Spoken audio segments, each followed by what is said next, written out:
So hello friend, कैसे हैं आप लोग। उम्मीद करते हैं आप लोग बढ़िया होंगे। फ्रेंड्स, इस वीडियो में हम लोग देखने वाले हैं बिहार सक्षमता परीक्षा 2.0 का मोस्ट इंपॉर्टेंट क्वेश्चन, जिसमें हम लोग देखने वाले हैं सामान्य विज्ञान के क्वेश्चन।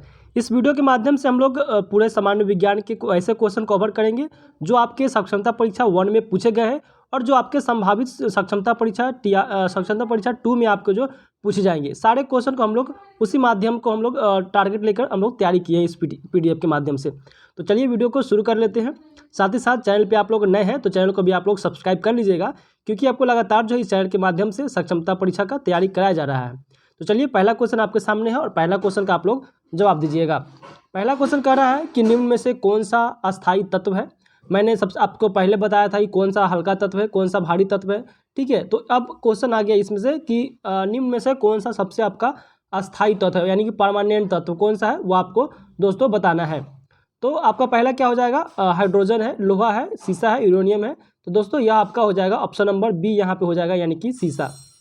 ठीक है, यानी कि सबसे अस्थायी तत्व कौन सा हो जाएगा, तो सीसा हो जाएगा। ऑप्शन नंबर बी यहाँ पे राइट हो जाएगा। अगला क्वेश्चन है कि अक्रिय गैसों की खोज किसने किया था। तो अक्रिय गैसों की खोज किसने किया था, आपका 4 ऑप्शन दिया हुआ है। तो ऑप्शन नंबर आपका यहाँ पे डी हो जाएगा, रैमजे ने। क्या हो जाएगा, रैमजे ने हो जाएगा, यानी कि ऑप्शन नंबर डी आपका राइट हो जाएगा। उसी तरह अगला क्वेश्चन लिखा हुआ है कि खाने को पकाते समय सर्वाधिक मात्रा में नष्ट हो जाता है। तो खाना को हम लोग सर्वाधिक यानी कि अधिक ज़्यादा पका देने पे हमारा कौन सा जो है नष्ट हो जाता है, खराब हो जाता है, वो आपको बताना है। तो 4 ऑप्शन लिया हुआ है, क्या वसा है, क्या कार्बोहाइड्रेट है, क्या विटामिन है, क्या प्रोटीन होगा। ठीक है, तो आपका 3 का आपका ऑप्शन नंबर हो जाएगा, विटामिन हो जाएगा। खाना को ज़्यादा पकाने से इसमें का विटामिन जो है नष्ट हो जाता है। अगला क्वेश्चन देखेंगे कि पीले फास्फोरस को रखा जाता है। तो पीले फास्फोरस को कहाँ रखा जाता है, ऑप्शन नंबर 4 लिखा हुआ है, केरोसिन में, पेट्रोल में, जल में, हवा में। तो आपका ऑप्शन नंबर क्या हो जाएगा, जल में, यानी कि पीले फास्फोरस को हम लोग जल में रखते हैं। ठीक है, चलिए अगला क्वेश्चन आपके सामने है। अगला इसका आंसर दीजिएगा कि कौन सी गैस चांदी की सतह को काला कर देती है। अब कौन सी ऐसा गैस है जो कि चांदी की सतह को उसको क्या कर देती है, तो काला कर देती है। ऑप्शन नंबर आपके पास दिया हुआ है, क्या ओजोन, कार्बन डाइऑक्साइड, ऑक्सीजन और एक और ऑप्शन है हाइड्रोजन। तो दोस्तों इसका आपका ऑप्शन नंबर यहाँ पे हो जाएगा ओजोन हो जाएगा। क्या हो जाएगा, ओजोन हो जाएगा, यानी कि ऑप्शन नंबर ए आपका राइट आंसर हो जाएगा। अगला क्वेश्चन है कि यूरिया में नाइट्रोजन होती है। तो यूरिया में नाइट्रोजन कितना होता है वो आपको बताना है, 30%, 25%, 46% या 60%। तो इसका ऑप्शन नंबर आपका हो जाएगा 46%, यानी कि ऑप्शन नंबर सी आपका राइट हो जाएगा। अगला क्वेश्चन आपके सामने है कि मूंगफली के तेल को हाइड्रोजनीकरण में प्रयुक्त उत्प्रेरक को क्या कहते हैं। मूंगफली के तेल को हाइड्रोजनीकरण में उपयुक्त उत्प्रेरक को क्या कहते हैं वो आपको बताना है, क्या निकेल, क्या तांबा, क्या प्लेटिनियम, लोहा। इसका ऑप्शन नंबर आपका फर्स्ट हो जाएगा, निकेल हो जाएगा। अगला क्वेश्चन आपके सामने है कि आतिशबाजी में लाल रंग किस मूलक के कारण होता है।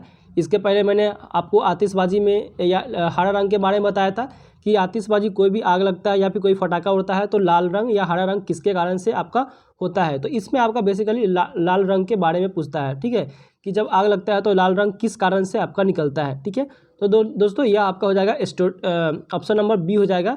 ठीक है, स्ट्रोसियम हो जाएगा। अगला क्वेश्चन आपके सामने है, लिखा हुआ है कि अम्लों व क्षारों की अभिक्रिया के फलस्वरूप बने पदार्थ को कहते हैं अम्ल और क्षार। ठीक है, अम्ल का स्वाद खट्टा, क्षार का स्वाद कड़वा होता है। ठीक है, तो इसकी अभिक्रिया के फलस्वरूप बने पदार्थ को क्या कहते हैं वो आपको बताना है। 4 ऑप्शन दिया हुआ है, अम्ल, क्षार, लवण, एल्कोहल। ठीक है, तो 9 का आपका क्या हो जाएगा, लवण हो जाएगा। क्या हो जाएगा आपका, लवण हो जाएगा। अम्ल हो जाएगा, अम्ल का स्वाद। ठीक है, और क्षारों की अभिक्रिया की क्या हो जाता है, लवण हो जाता है।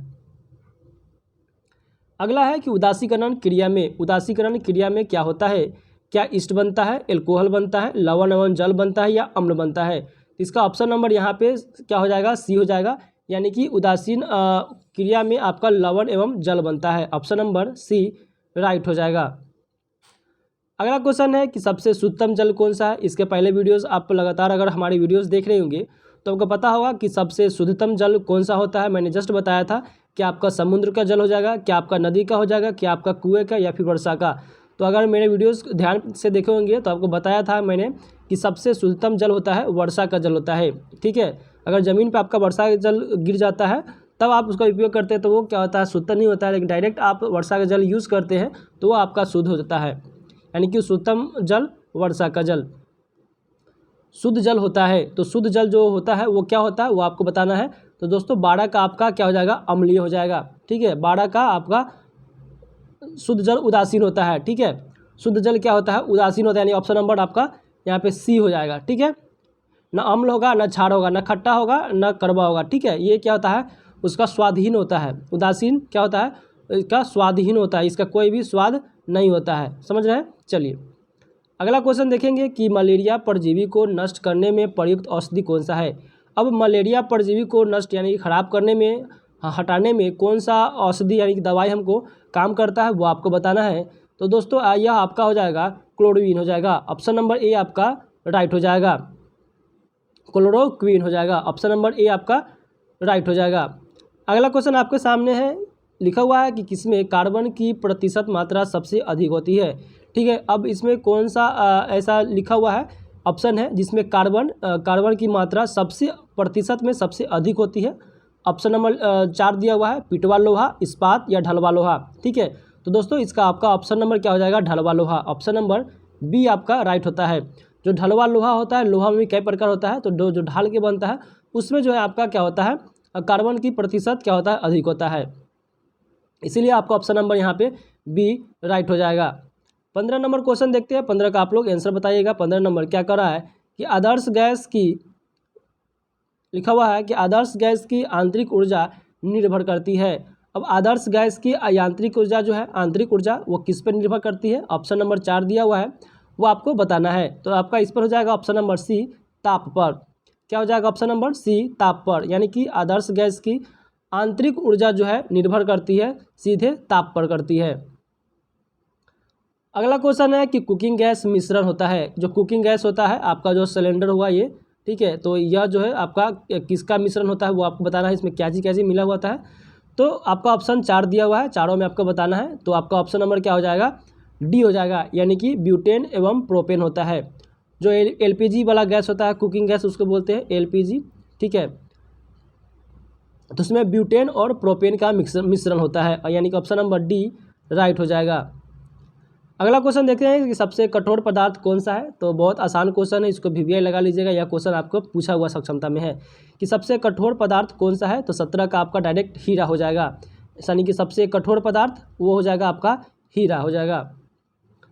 अगला क्वेश्चन है कि ऑक्सीजन में समस्थानिकों की संख्या कितनी है। तो ऑक्सीजन में समस्थानिकों की संख्या आपका 2 होता है, यानी कि ऑप्शन नंबर ए आपका राइट हो जाएगा। नेक्स्ट क्वेश्चन है कि धातु के तार में विद्युत धारा का प्रभाव किसके कारण होता है। तो धातु के तार में विद्युत धारा का प्रभाव किसके कारण होता है, क्या इलेक्ट्रॉन, आयन, प्रोटॉन या छिद्र के कारण होता है। तो आपका इसमें हो जाएगा इलेक्ट्रॉन के कारण, यानी कि ऑप्शन नंबर ए राइट हो जाएगा। अगला क्वेश्चन आपके सामने है कि जल, शीशा, ग्लास, वाटर ग्लास का रासायनिक सूत्र क्या है। यानी कि वाटर ग्लास का रासायनिक फॉर्मूला पूछ रहा है, वो आपको बताना है। तो दोस्तों यह आपका हो जाएगा पहला नंबर हो जाएगा, यानी कि Na2SiO3। इसको कैसे पढ़ेंगे, Na2SiO3। अगला क्वेश्चन है कि ड्यूटेरियम के में नाभिक में होते हैं, यानी कि DTO। ठीक है, DTO ड्यूटेरियम के नाभिक में होता है। तो इसमें क्या होता है वो आपको बताना है। तो 21 का आपका ऑप्शन नंबर डी हो जाएगा कि एक न्यूट्रॉन तथा एक प्रोटॉन हो जाएगा, यानी कि ऑप्शन नंबर डी। ड्यूटेरियम के नाभिक में होता है एक न्यूट्रॉन और एक प्रोटॉन। ठीक है, अगला क्वेश्चन आपके सामने है कि यूरेनियम के समस्थानिक होते हैं। यूरेनियम के समस्थानिक होते हैं, तो इसमें से आपका ऑप्शन नंबर बताना है। तो दोस्तों इसका ऑप्शन नंबर यहाँ पे 238 हो जाएगा, यानी कि ऑप्शन नंबर बी राइट हो जाएगा। अगला क्वेश्चन है कि हाइड्रोजन में समस्थानिक होते हैं। अब यहाँ पे हाइड्रोजन का समस्थानिक पूछ रहा है, तो हाइड्रोजन का समस्थानिक आपका 3 होता है, यानी कि ऑप्शन नंबर डी आपका राइट हो जाएगा।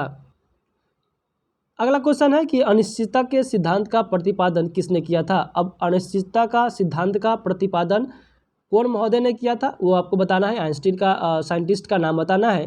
तो 14 का आपका क्या हो जाएगा, option number B Heisenberg. Option number B आपका राइट हो जाएगा। अगला क्वेश्चन है कि स्थिर ताप पर गैस का आयतन कम करने पर उसका दाब क्या होता है। तो स्थिर ताप यानी कि एक ही फ्लेम पर आपका जो है गैस का आयतन कम करने पर उसका दाब में क्या फ़र्क आएगा वो आपको बताना है। तो उसका दाब जो है हमेशा बढ़ जाता है। क्या होता है? बढ़ जाता है। ऑप्शन नंबर सी राइट हो जाएगा। अगला क्वेश्चन कह रहा है कि परमाणु भट्टी में कौन सा ईंधन प्रयुक्त होता है। अब परमाणु भट्टी है, ठीक है, तो परमाणु भट्टी में कौन सा ईंधन जो है वो प्रयुक्त होता है, इस्तेमाल किया जाता है, वो आपको बताना है। तो दोस्तों इसमें आपका यूरेनियम का प्रयोग किया जाता है। किसका? यूरेनियम का। इसलिए आपका ऑप्शन नंबर सी राइट हो जाएगा। एक और क्वेश्चन है कि भोपाल गैस दुर्घटना में किस गैस का रिसाव हुआ था। अच्छा, आप कमेंट करके बताएंगे कि भोपाल गैस जो है भोपाल में गैस दुर्घटना कब हुआ था। तो दोस्तों यह हुआ था आपका 1984 में। यह भी आपका क्वेश्चन पूछा हुआ है कि भोपाल गैस दुर्घटना कब हुआ था। तो 1984 में हुआ था। तो उसमें किस गैस का रिसाव हुआ था वो आपको बताना है। तो मेथाइल आइसोसाइनाइड का। किसका? मेथाइल आइसोसाइनाइड का। मेथाइल आइसोसाइनाइड का आगे ऑप्शन दिया हुआ हम लोग देख लेते हैं। मिथाइल आइसोसाइनाइड का आपका राइट आंसर यहाँ पे देखने को मिल जाता है। तो देखिए यहाँ पे आपका डी लिखा हुआ है, मिथाइल आइसोसाइनाइड, ठीक है, यानी कि ऑप्शन नंबर डी आपका राइट हो जाएगा। नेक्स्ट है कि सिंदूर का रासायनिक नाम क्या है। जो सिंदूर होता है उसका रासायनिक नाम पूछ रहा है, तो वो आपको बताना है 28 का। तो दोस्तों इसमें आपका ऑप्शन नंबर बी हो जाएगा, मर्क्यूरिक सल्फाइड हो जाएगा।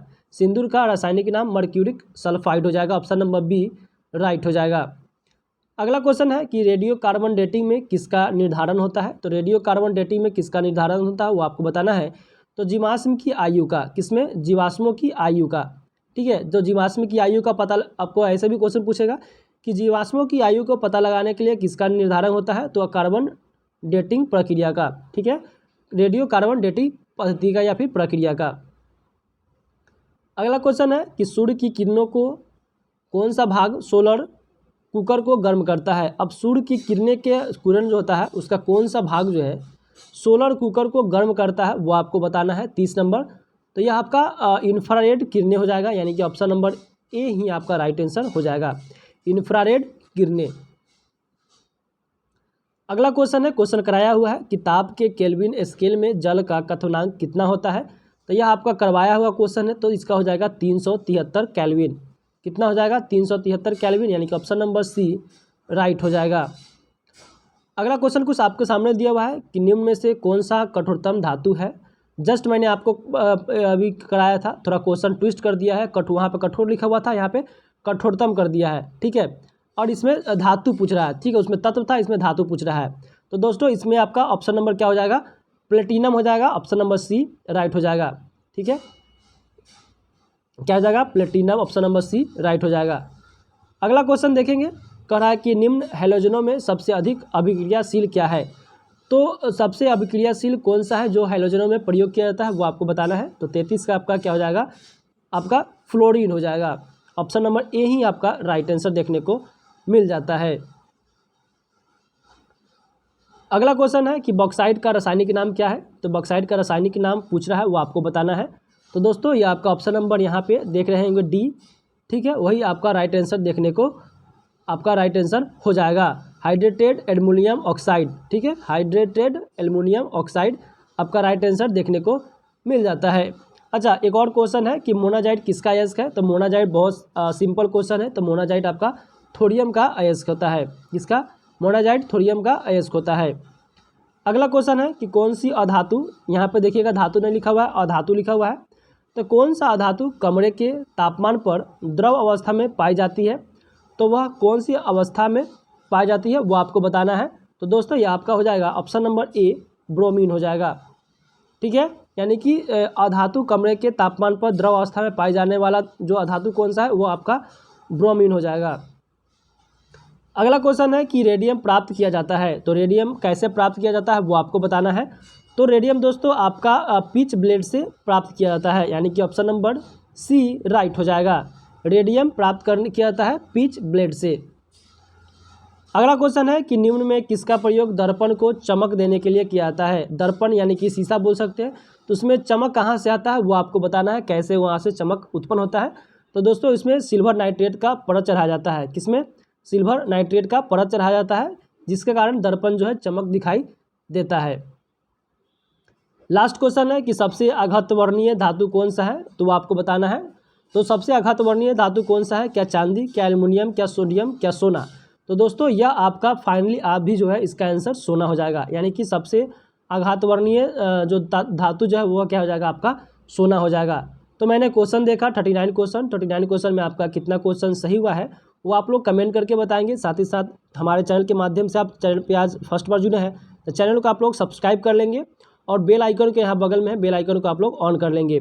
और एक और बात, हमारे चैनल के माध्यम से लगातार जो है मैराथन क्लास चल रहा है, तो मैराथन क्लास आप जाके वीडियोज़ के लाइव वाले सेक्शन में जाके देख सकते हैं। लगातार आपका मैराथन क्लास आपको सक्षमता परीक्षा का चल रहा है। चलिए मिलते हैं किसी और वीडियो में, तब तक के लिए जय हिंद।